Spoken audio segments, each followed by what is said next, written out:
अस्सलाम वालेकुम नाज़रीन, प्रोग्राम में खुशामदीद। जिस मुल्क के अंदर हुकूमत नाकाम और अपोजिशन गैर मुअस्सर साबित हो रही हो, वहां पर फिर कोर कमांडर्स को ही तशवीश का इजहार करना पड़ता है। आज के प्रोग्राम में हम बात करेंगे कराची की बिगड़ती हुई सूरत हाल के ऊपर कोर कमांडर्स की तशवीश।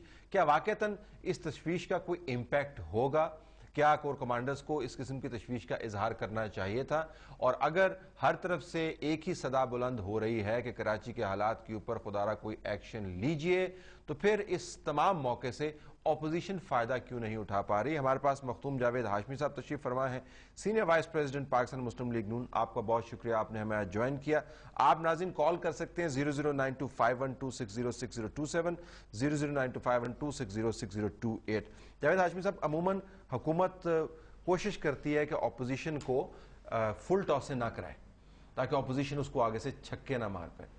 ये हुकूमत तो खेल ही फुल टॉसों पे रही है, लेकिन अपोजिशन की तरफ से, बिलखुसूस आपकी पार्टी की तरफ से एक आम किस्म के बयानात आ जाते हैं, कोई हमें चीजें तब्दील होती नजर नहीं आती। क्या वजह है इसकी? देखिए, पहले तो जो इम्पैक्ट नहीं बन रहा, वो ये एक नया सिलसिला पहली दफ़ा शुरू हुआ है कि हम हुकूमत भी हैं, हम अपोजिशन भी हैं। अब आम आदमी कंफ्यूज होता है कि ये बात जो कर रहे हैं, खुद तो हुकूमत में बैठे हैं। अच्छा, ये जो नया फैक्टर है, ये सिर्फ हमारा नहीं और मुल्कों में भी है, इंडिया में भी है, और इसने आगे बढ़ना है। अब उसमें जो अपोजिशन के इम्पैक्ट की बात है, उसके अंदर हमने वो फैसले यकीनन नहीं किए जो हमें कबल वक्त करने चाहिए थे। मसलन अगर आप चीजें उनमें से एक दो दोहराएं ताकि हम देखिए बात को आगे बढ़ाएं। पहली बात यह है कि हमें किसी सूरत में पहले दिन से ही जरदारी की हुकूमत नहीं करनी चाहिए थी। ठीक, हमें इसके साथ जब उन्होंने कहा कि हम आके साथ चलते जाएंगे और वो सदारत तक आ गए वादे करके कि हम नहीं कॉन्टेस्ट करेंगे, हमें ये यकीन दहानी उनसे लेने के बजाय हमें आगे बढ़ के मुकाबला करना चाहिए था। वो हमने नहीं किया। यानी जेन्युइन स्ट्रॉन्ग ऑपोजिशन जो मखमसे का शिकार ना हो, वाज़ेह मकसद हो। मखमसा भी हमारा कौम के लिए था। ये जो तशवीश अब आ रही है, ये से पहले हमें तशवीश थी, तो इसलिए कोई वो बददियानती की बात नहीं थी, लेकिन ये हमने गलतियां की हैं। फिर इसके साथ साथ हमें जो दूसरी पार्टियां थी, हमें सोचना चाहिए था कि जो पार्टियां पहले पीपल्स पार्टी से हट के बैठी हैं, हमें उनके साथ असूल की बुनियादों पर वो जितनी भी असूल रहे हों, ठीक, लेकिन जब वो पार्लियामेंट में बैठे होते हैं तो उनके वोट के से बदबू नहीं आती। ठीक, वोटर हैं। आप PMLQ की बात कर रहे हैं? मैं ये कर रहा हूँ, कोई भी पार्टी हो, दूसरी पार्टियां भी कर रहे हैं, MQM है, सबके साथ वो हमने नहीं किया। वक्त जाया किया। लिहाजा अब, लेकिन अब क्या चीज आपका हाथ पकड़े हुए है? अब तो तमाम आपने भुगत लिया, गलतियां कर ली। अब भी नवाज शरीफ साहब की तरफ से एक ही बयान आता है और वो सारे लोगों की पता नहीं जज्बात की नुमाइंदगी करता है या नहीं करता है, क्योंकि तमाम लोग अपने जज्बात के खुद नुमाइंदगी कर रहे हैं कि जी हुकूमत ने बड़ा मायूस किया। अगर 3.5 साल के बाद आपकी पार्टी की हाईएस्ट क़यादत की तरफ से यही बयान आना था, तो फिर ये तो नाम निहाद अपोजिशन हुई ना। हुकूमत के ऊपर कोई चेक नहीं है। नहीं, चेक सिर्फ अपोजिशन जो सूरत हालत है, वो पार्टी तो जो 4-5 साल होते हैं उसमें पीपल्स पार्टी या जनाब आसिफ जरदारी साहब वो परवाह कर ही नहीं रहे। वो सुप्रीम कोर्ट की नहीं करते, कोई अहमियत नहीं है। कोर्ट के पास स्ट्रीट पावर नहीं है, वोट पावर नहीं है। जरदारी साहब वैसे फ्रैंकली पावर पॉलिटिक्स में क्यों परवाह करें? अगर आपने, जिस तरह मैंने कहा कि ये तो हुकूमत फुल टासें करा रही है, आप तो फुल टासें भी नहीं करा रहे, आप तो विकेट ही छोड़ के बैठे हो, कहते रन बना ले आप भाग के। हमारी जो पार्टी है, एक बात तो क्लियर है कि वो पॉलिटिक्स करते हुए मुल्क को जरूर पेश नज़र रखती है। हम समझते हैं कि हम उस तक नहीं जाएंगे कि पूरी विकेट ही उड़ा दें। एक जंग, विकेट तो खुद ही उड़ रही है ना जी। वो देखिए, वो अपने आप ब्लेम नहीं लेना चाहते विकेट उड़ाने का, लेकिन विकेट उड़ तो रही है। ये सही बात है, ब्लेम नहीं लेना चाहते। सही बात है। सऊदी अरब से कॉलर जरा देखते हैं, कॉलर हमारे क्या कह रहे हैं। जी अस्सलाम वालेकुम। जी अस्सलाम वालेकुम।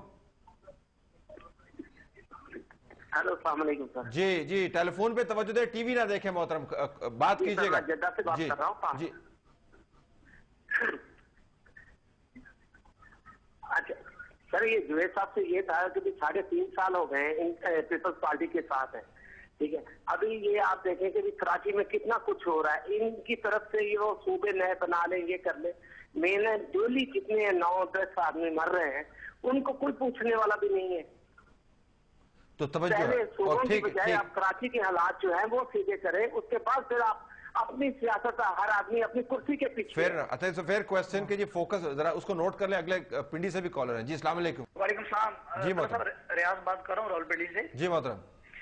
सबसे पहले कराची के हालात के सिलसिले में मैं गवर्नमेंट के बारे में बात करूंगा जी कि पीपल्स पार्टी की जो गवर्नमेंट है ये तो इंतहाई गैर संजीदा लोग हैं और इनकी प्रायोरिटी जो है वो जाती मफाद है और मुल्क तो इनकी प्रायोरिटी में शामिल ही नहीं है, और ना ही जो है आम आदमी जो है उसका है फायदा नुकसान।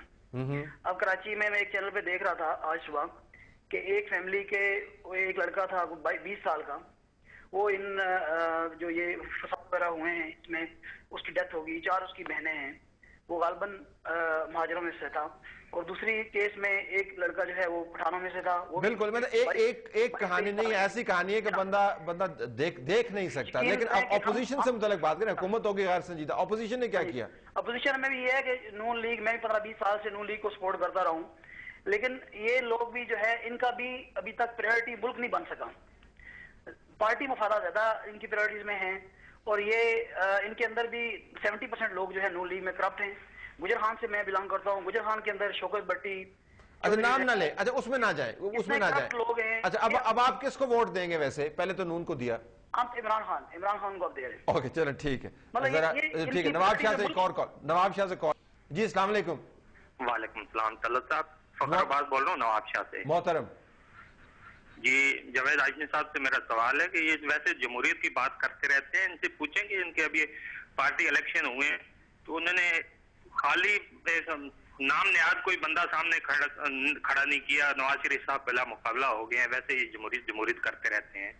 और दूसरी बात मेरी इनसे सवाल ये है कि इनकी जो टॉप लीडर है शिप है, वो जब भी उसमें कोई बीमार होता है, ये सारे इनके जो लीडर के फैमिली हैं सारे बाहर रहते हैं, हुकूमतें ये यहाँ पे करते हैं, इलाज सारे बाहर करवाते हैं। क्या जमहूरियत करते रहते हैं? नवाब शाह से शुरू करें जी, नवाब शाह से शुरू करें। देखिए, जो वो फरमा रहे हैं कि इस में अगर देखा जाए एज ए पार्टी, मैं समझता हूँ कि इसको कोई भी और भी अपोजिशन के अंदर है, हमने नहीं है, मिल के जो हमें डिलीवर करना चाहिए था वो उस अंदाज से नहीं हुआ है।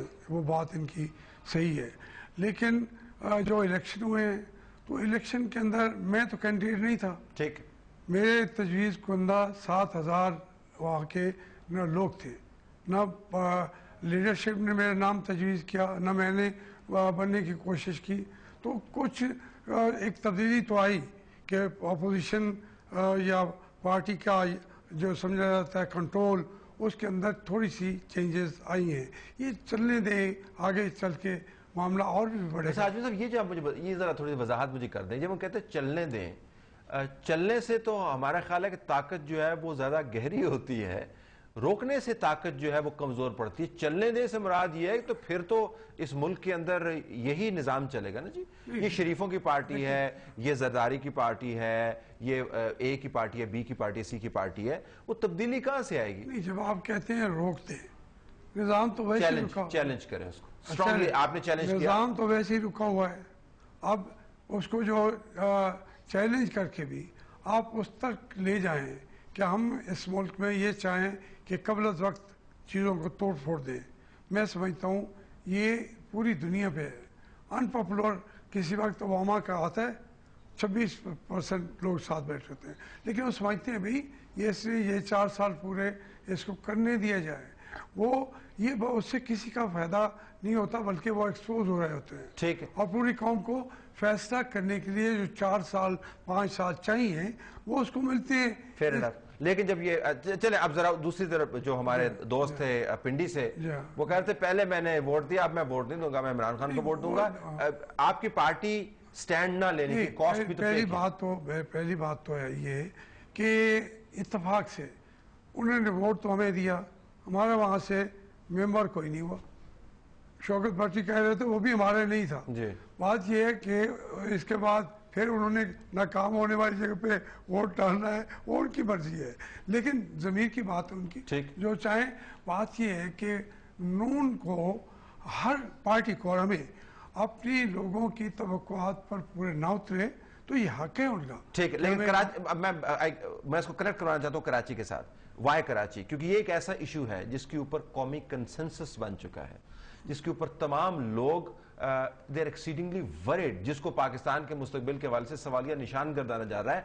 और उसके ऊपर भी अगर ऑपोजिशन इतनी सीधी विकेट के ऊपर भी अगर आप 10-12 स्कोर न कर पाए मुअस्सर अंदाज से, हो सकता है हमें स्कोर करते हुए आप समझे 5 भी ना किया हो। मैं बात ये कहना चाहता हूँ कि एक चीज़ है, ये हमारे दौर में भी यही हो रहा था, पीपल्स पार्टी के दौर में भी हो रहा है, ज़्यादा हो जाता है। भुट्टो साहब के वक्त से शुरू हुआ था ब्रंच रोड से, तो वो चल रहा है।